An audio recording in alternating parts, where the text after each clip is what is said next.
Bom, boa tarde. Antes de tudo, eu gostaria de agradecer o convite da Débora e do Eduardo para participar desse colóquio. Eu sou aqui uma espécie de intruso, o que, aliás, para mim é uma condição bastante confortável. E eu digo intruso porque eu venho dos estudos literários, e é como estudioso de literatura que eu vou falar hoje, portanto, livre para me equivocar. Literatura, vocês sabem, e sobretudo poesia, que é sobre o que eu vou falar em larga medida, é equívoco, e todo discurso que parta dela está fadado, em alguma medida, a permanecer, ao menos, ou até o fim, no equívoco, sem obrigação de concluir, e sem obrigação de conciliar todas as suas contradições. Então, eu vou passar o meu texto aqui. Dezembro de 1933, ano da ascensão de Hitler ao poder, Walter Benjamin publica o ensaio Experiência e Pobreza no semanário Die Welt in Wort, editado em Praga por Willy Haas, amigo de Franz Werfel, Max Brod e Kafka. O nome do periódico, que se traduz como O Mundo em Palavras, não poderia ser mais apropriado, ainda que pela via do paradoxo. Afinal, nesse texto, Benjamin começa sua reflexão precisamente pela constatação de que, já ao fim da Grande Guerra, que poucos anos depois se revelaria apenas a primeira das guerras mundiais, se percebia que os combatentes tinham voltado silenciosos do campo de batalha. Isto é, que o mundo aí não mais se deixava pôr facilmente em palavras. Daí que, embora toda uma copiosa literatura de guerra tenha surgido nos anos posteriores ao conflito, essa literatura seja, antes de tudo, testemunho de uma crise da palavra, de uma disjunção entre a moderna esfera da letra industrial e a arcaica esfera da voz comunitária. Diz o Benjamin, os livros de guerra que inundaram o mercado literário nos 10 anos seguintes não continham experiências transmissíveis de boca em boca. A guerra, em alguma medida, intensificara uma desvalorização mais ampla da própria noção de experiência, tanto anterior quanto posterior a ela. Nunca houve, diz o Benjamin, nunca houve experiências mais radicalmente desmoralizadas que a experiência estratégica pela guerra de trincheiras, a experiência econômica pela inflação, a experiência do corpo pela fome, a experiência moral pelos governantes. Não por acaso, Benjamin, na frase seguinte, volta a enfatizar o teor corporal da experiência extrema que descreve, vinculando a vulnerabilidade do corpo, que aí se faz perceber em toda a sua nudez, a transformação brutal da paisagem. Diz assim, uma geração que ainda fora à escola num bonde puxado por cavalos, viu-se abandonada, sem teto, numa paisagem diferente em tudo, exceto nas nuvens, num campo de forças, de correntes e explosões destruidoras, em cujo centro, num campo de forças e correntes e explosões destruidoras, estava o frágil e minúsculo corpo humano. E não por acaso recorde-se, neste momento, o caminho da escola. Com a corrosão da experiência, desmoraliza-se também o ideal humanista da Bildung.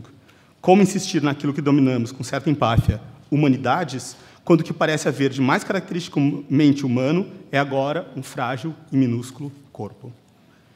Não por acaso, também, o ensaio se abre precisamente com uma rememoração dos antigos livros de leitura escolares, Lesebücher, espécie de antítese dos livros de guerra destituídos de experiências comunicáveis, Kriegsbücher. Em nossos livros de leitura, havia, diz Benjamin, a parábola de um velho que, no momento da morte, revela a seus filhos a existência de um tesouro enterrado em seus vinhedos. Os filhos cavam, mas não descobrem qualquer vestígio do tesouro. Com a chegada do outono, as vinhas produzem mais do que qualquer outra na região. Só então compreenderam que o pai lhes havia transmitido uma certa experiência. A felicidade não está no ouro, mas no trabalho. Como frisa Benjamin, a transmissão da experiência representada em histórias como esta, que impressas serviam como próteses modernas da transmissão originária de boca em boca, se dava de modo benévolo ou ameaçador. A própria imposição de um sentido moral à parábola, sem a qual essa não se constitui como tal, participa antes da ameaça do que da benevolência. Pensador realmente dialético, no sentido de dialética que ainda me interessa, Benjamin parece querer registrar não apenas a contraposição entre um mundo que as experiências ainda eram transmissíveis e um mundo em que elas já não são, mas também a consequencialidade entre um e outro. Afinal, se a autoridade da velhice e da tradição não fossem já um passo em direção ao autoritarismo que geraria a guerra, e no momento em que se escreve e publica ensaio o nazismo, a parábola recordada poderia ser lida de outro modo que não como um elogio do trabalho, talvez mais propriamente como uma apologia do vínculo com a terra, ela mesma o tesouro escondido que só é visto como tal depois que o corpo se exaure nela, cavando, cavando, cavando. Há no primeiro parágrafo do texto original uma expressão retraduzida corrobora essa interpretação. Ali onde lemos em português que depois da aparentemente malograda busca pelo tesouro, com a chegada do outono, as vinhas produzem mais que qualquer outra na região, em alemão temos im ganzen Land, isto é, literalmente, em toda a terra. Land é, sim, terra como região, ou ainda campo ou interior, mas é também terra como país, limite de sua abstração, e, por outro lado, como elemento, chão, né, o limite de sua concretude. Será abusivo, podemos nos perguntar, ver nessa simples expressão, tal como ela se inscreve no primeiro parágrafo do ensaio benjaminiano, uma cifra de uma real politização da terra, não como mera territorialização, grosso modo, estatização, atribuição da terra a um Estado, mas como preservação da tensão entre as ideias de terra e território? Podemos nos perguntar, não se desvela nessa tensão sem resolução que a expressão "im ganzen Land", em toda a terra condensa, a dimensão verdadeiramente política da terra, essa dimensão em que o frágil e minúsculo corpo humano ainda encontra um espaço para viver, um espaço de habitação, uma morada, dimensão sem nada de plenitude, muito pelo contrário, morada precária, cujo teto gasoso são as nuvens, única coisa que não mudou na paisagem. Trata-se aí de assumir, e aqui eu vou fazer uma série de paráfrases do Benjamin, né, com muitas aspas, trata-se aí de assumir a nova forma de miséria, que nasce do monstruoso desenvolvimento da técnica sobrepondo-se ao homem. Trata-se de admitir que todo o nosso patrimônio cultural perdeu o valor se a experiência não mais vincula a nós. Trata-se, continua Benjamin, de confessar nossa pobreza como prova de honradez, já que os valores culturais, quando a experiência nos é subtraída, conduzem ao horror. Trata-se de proclamar que essa pobreza de experiência não é mais privada, mas de toda a humanidade. É nessa honestidade ou humildade fundamental que Benjamin radica sua proposta de um conceito novo e positivo de barbárie. É precisamente a pobreza de experiência, a pobreza como experiência, uma experiência resolutamente pobre, que impele o novo bárbaro a seguir adiante, a começar de novo, a contentar-se com pouco, a construir com pouco. Trata-se de operar a partir de uma tábula rasa. Trata-se de conjugar uma desilusão radical com o século com uma total fidelidade a esse século. Para Benjamin, o 20, para nós, o 21. Trata-se, enfim, não de aspirar a novas experiências, mas de aspirar a libertar-se de toda experiência. Nas obras de arte daqueles que se dispuseram a fazer essa experiência radical, que se desliga da própria noção de experiência, a humanidade se prepara, segundo Benjamin, se necessário, para sobreviver à cultura. Experiência e pobreza pode ser lido como um ensaio sobre a ruptura dos nexos tradicionais entre palavra, corpo e terra. Ensina não exatamente que a experiência seja uma categoria a ser posta de lado, diante de sua desvalorização no mundo moderno, mas que só se pode pensar a experiência, em tempos de catástrofe, a partir da pobreza de experiência, que é, antes de tudo, uma experiência de pobreza, segundo o sentido que Benjamin dá ao termo pobreza, Armut.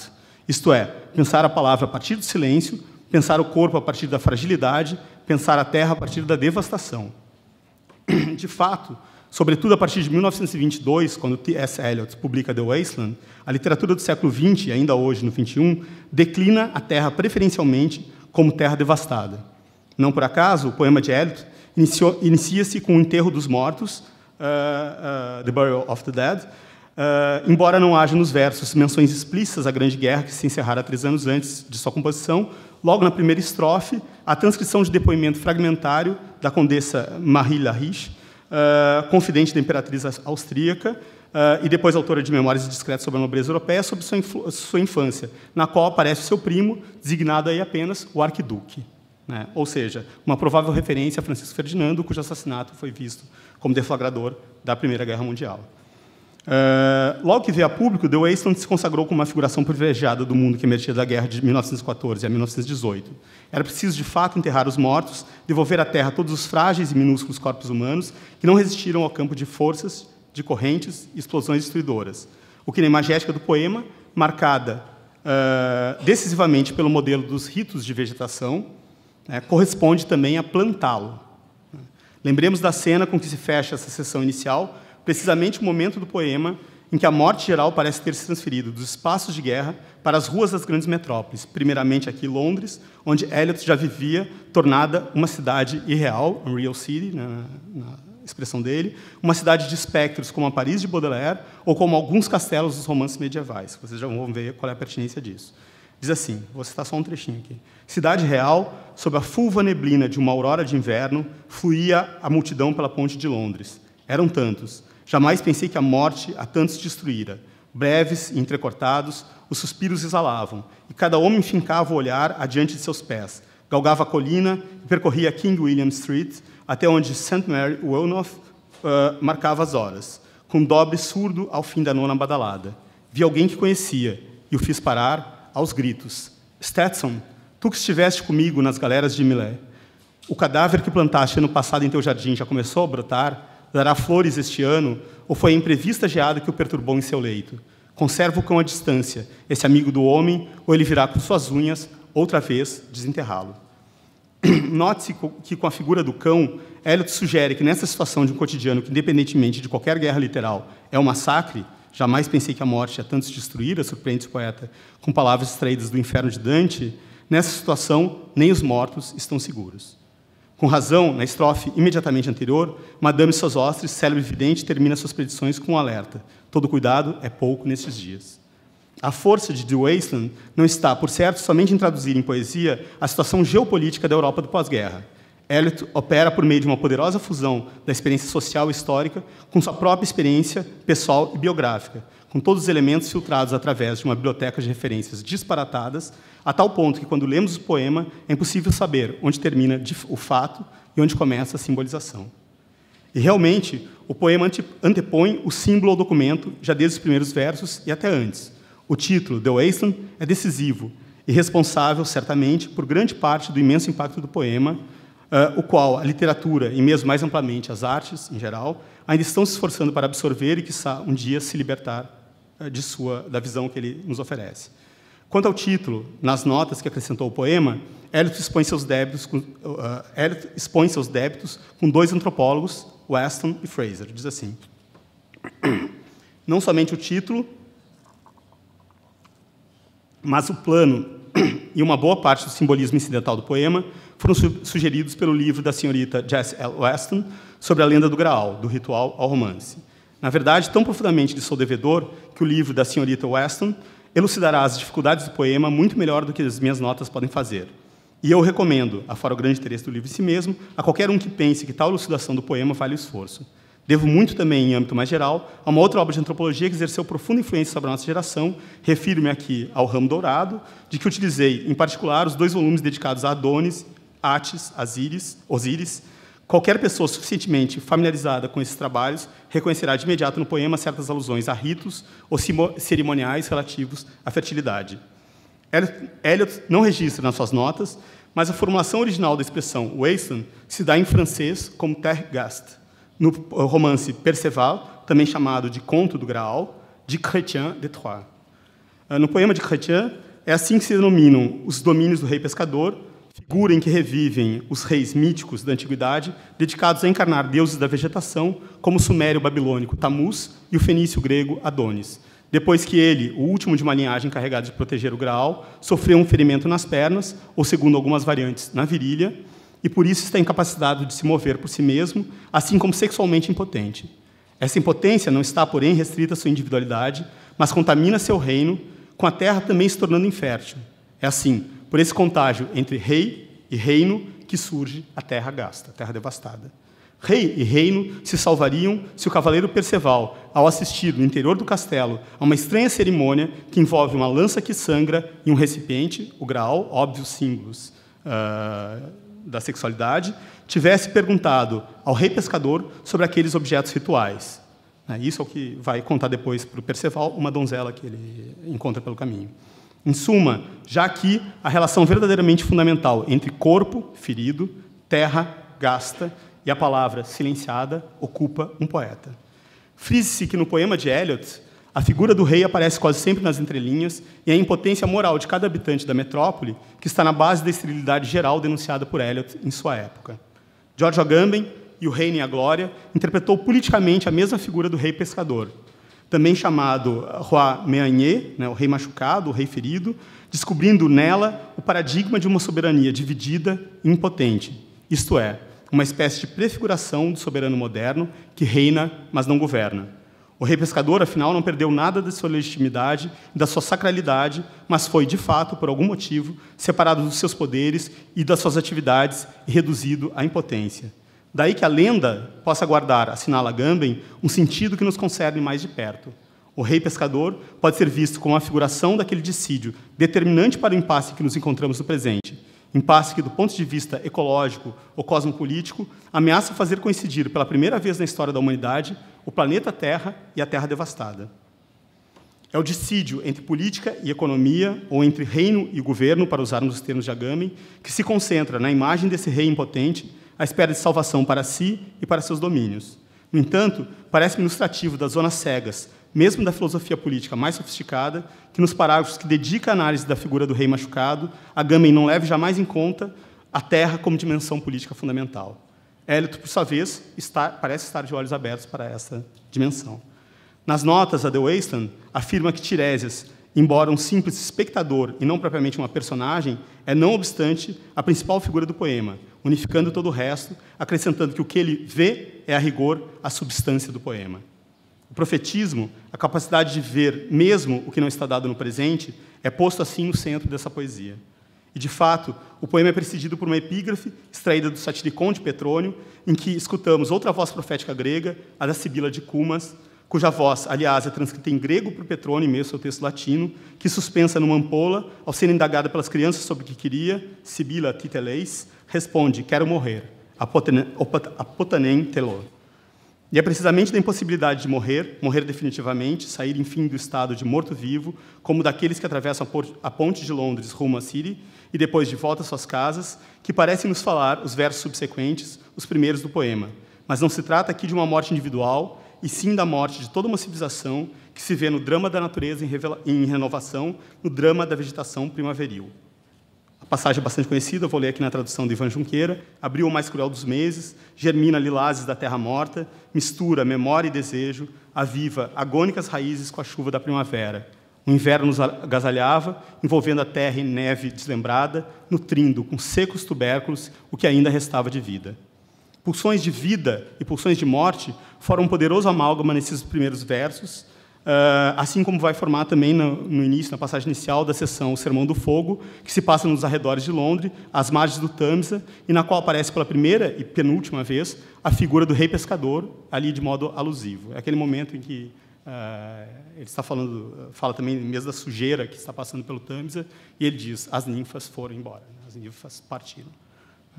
Eu vou saltar esse trecho, mas queria passar para a segunda menção, a segunda e última menção direta ao rei pescador em De Waestland, né, com a qual se abre a última estrofe do poema. Antecede a expansão das vozes humanas, animais e, sobretudo, literárias, né, que ocupam o poema todo, mas se concentram muito nesse final, a dimensão planetária e, através da citação dos Upanishads, algo como uma dimensão cósmica. Ao longo do poema, a atenção a paisagens específicas, urbanas, suburbanas e não urbanas, combina-se a uma espécie de geopolítica histórica em que os nomes de capitais, mais do que propriamente as cidades, aludem às civilizações que elas capitanearam, as grandes civilizações da história ocidental, agora, em alguma medida, finda. Por exemplo, Torres Cadentes, Jerusalém, Atenas, Alexandria, Viena, Londres e Reais. Ele tem essas listagens. Eliot parece reafirmar a afirmação valeriana, na Crise do Espírito, de 1919, de que as civilizações sabem, nós, civilizações, sabemos, escreve Valéry, não tirando seu corpo fora, agora que somos mortais. Aliás, como a Sibila de Cumas, as civilizações parecem pedir, em alguma medida, por suas mortes, ou pelo menos as grandes civilizações, para usar o termo. Estranho conservador, Eliot. De Waestland não é propriamente uma elegia, sua posição não é exatamente nostálgica, não se ouve aqui verdadeiramente um lamento.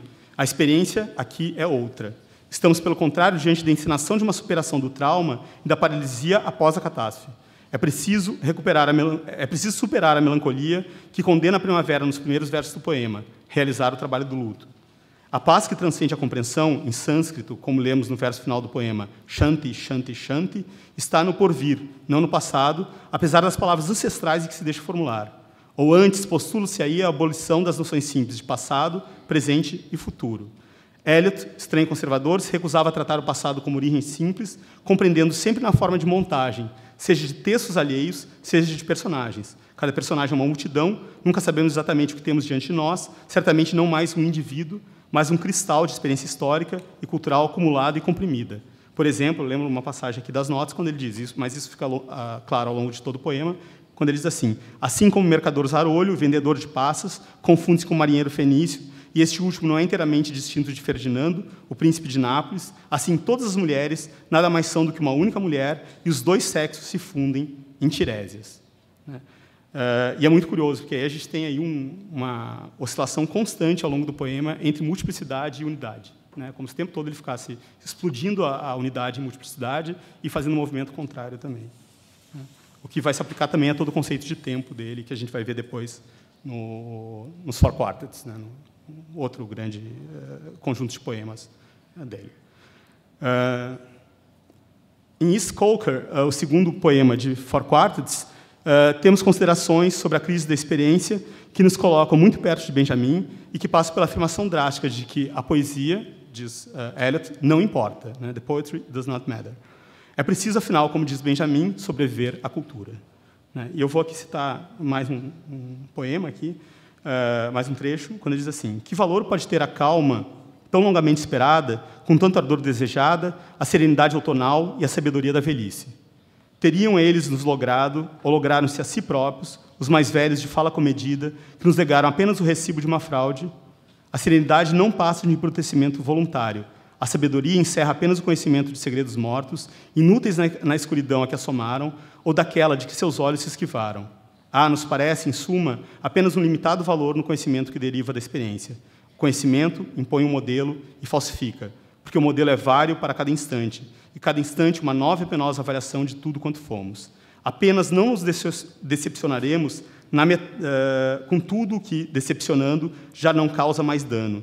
Na metade, não apenas na metade do caminho, mas ao longo de todo o caminho, numa floresta, num carrascal, à beira de um abismo, onde o pé jamais logra equilíbrio, e ameaçados por monstros, luzes fantasmagóricas, na perigosa fímbria do encantamento, que não me falem da sabedoria dos velhos, mas antes do seu delírio, de seu medo do medo e do frenesi, do medo de serem possuídos, de pertencerem a outro, ou a outros, ou a Deus.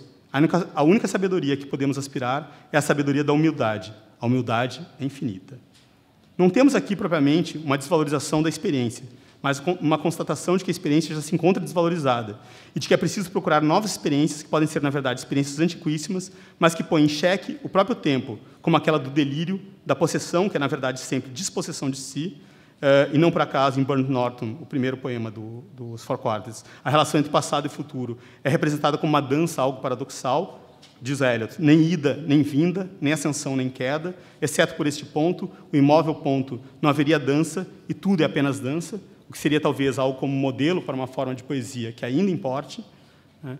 Mas eu queria frisar também aí nesse trecho a humildade, quando ele fala de humildade, humility, né? Experiência como pobreza, como pertença à terra, humilis, disse em latim, daquele que permanece na terra, no humus, né? Que não se afasta dela ao erguer-se, e homo, como se sabe, vem da mesma raiz, é o habitante da terra por oposição inicial aos deuses e só depois aos outros seres, né? Nesses poemas escritos enquanto se armava mais uma guerra mundial, de 1935 a 1942, trata-se de ressaltar a necessidade de pensar a experiência a partir da pobreza, da ameaça, do perigo, da vulnerabilidade. Diz assim o Eliot: o encadeamento de passado e futuro, entretecidos na fragilidade do corpo mutável, preserva o homem do céu e da condenação a que nenhuma carne poderia suportar. Bom, falei para vocês, né? Shanti, Shanti, Shanti. Assim se encerra em sânscrito The Wasteland, poucos versos depois de Eliot resumir seu método de trabalho, que é também um modo de vida, ou mais exatamente sobrevivência, de modo mais sintético do que nas notas, quando escreve: com esses fragmentos foi que escorei as minhas ruínas, né? Trata-se sempre de buscar um Oriente, ou como diria Álvaro de Campos, isto é, Fernando Pessoa, possuído, despossuído de si, no opiário, um Oriente ao Oriente do Oriente. A figura do novo bárbaro, em Benjamin, é aquela em que as três crises, da palavra, do corpo, da terra, se condensam numa só crise, crise da experiência, com possibilidade de recomeço. Transformar a devastação em nova origem parece ser, o programa implícito em experiência e pobreza. Em Eliot, é, segundo o vocabulário antropológico da época, que ele conhecia bem, o selvagem, que aparece como contraponto à vida urbana, como bem demonstrou Robert Crawford no livro que ele escreveu a respeito desse tópico, da relação entre selvagem e cidade na obra de T.S. Eliot. E o que nessa busca pode ser mais oriental, no sentido de Campos Pessoa, mais bárbaro ou selvagem, né, do que o extremo ocidente, que pôs ou põe ainda em questão, por sua mera existência, o próprio ocidente, seus fundamentos teológicos, políticos, econômicos, sociais, ecológicos.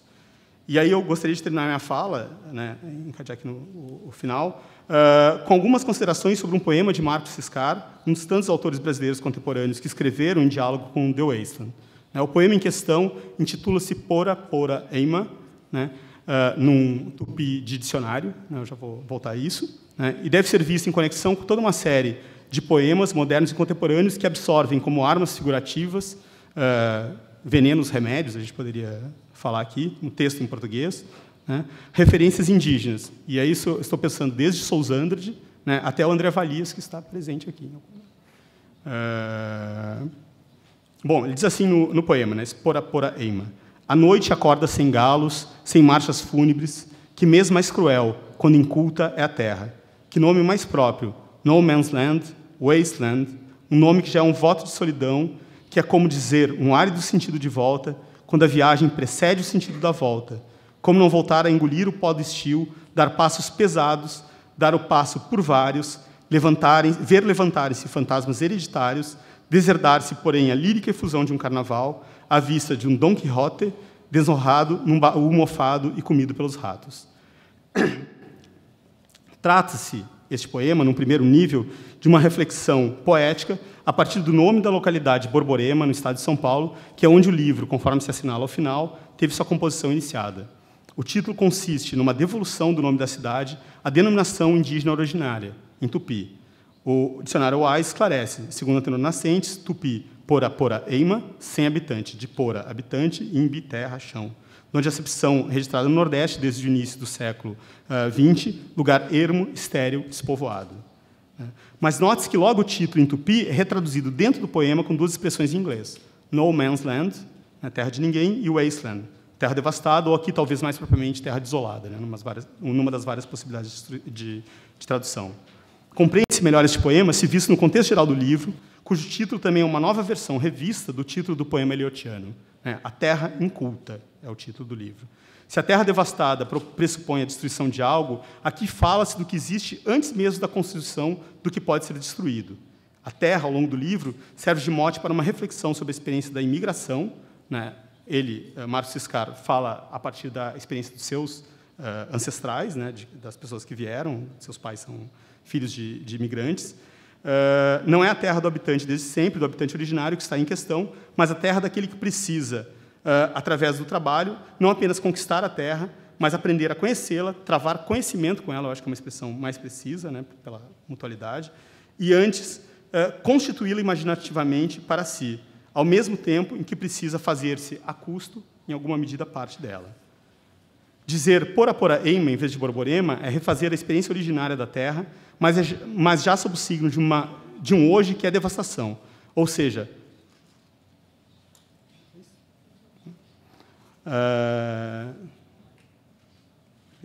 de hoje que é devastação. Ou seja, Pora Pora Eima não é mais somente o nome da terra como região, o nome simples do interior, mas já o nome de toda a terra. Tradução, portanto, para uma língua indígena mal pronunciada por imigrantes que eram também, à sua maneira, índios em suas terras de procedência, da Wasteland eliotiana, com tudo que ela carrega consigo, com todas as imagens e tempos que ela convoca. A terra inculta é, assim, em alguma medida, a terra antes da tomada, divisão e cultivo, que, segundo Carl Schmitt, constitui o novo nome da terra, depois de 1492. Mas, claro que este é, por assim dizer, um antes a posteriori, que só emerge poeticamente, imaginativamente, da catástrofe. Trata-se de reimaginar contra a história, em prol de uma outra história, uma condição última como se fosse uma condição primeira, o fim do mundo como se fosse possibilidade de um recomeço. Se a reflexão schmittiana sobre nomes da terra nasce de uma reflexão sobre a tomada das terras do Novo Mundo, podemos dizer que Ciscar, quando denomina em tupi Pora Pora Eima, sua terra inculta, o faz em face de uma nova guerra mundial, ou de uma nova guerra dos mundos, em sentido aproximado de Wells, em curso, o que, aliás, é uma percepção que compartilha com diversos dos principais poetas contemporâneos, e aqui a gente poderia lembrar contemporâneos brasileiros, Carlito Azevedo, Manuel Ricardo de Lima, etc. Ser poeta intelectual num país como o Brasil, num continente como a América Latina, talvez passe por encarar de frente essa guerra, independentemente dos riscos. Afinal, aqui a longevidade das marcas da colonização, das estruturas que essa legou às nossas sociedades, exige ainda hoje um trabalho árduo de descolonização. Descolonização que só será levada adiante com efetividade pela união de todos os seres, humanos e não humanos, sobretudo aqueles, ou especialmente aqueles, ou aqueles, que estão em condição de vulnerabilidade povos menores em sentido expandido, aqueles todos que eu gostaria de chamar aqui, com maiúscula ou sem maiúscula, de sem terra, né? Teria mais algumas pequenas considerações, mas eu ficaria por aqui.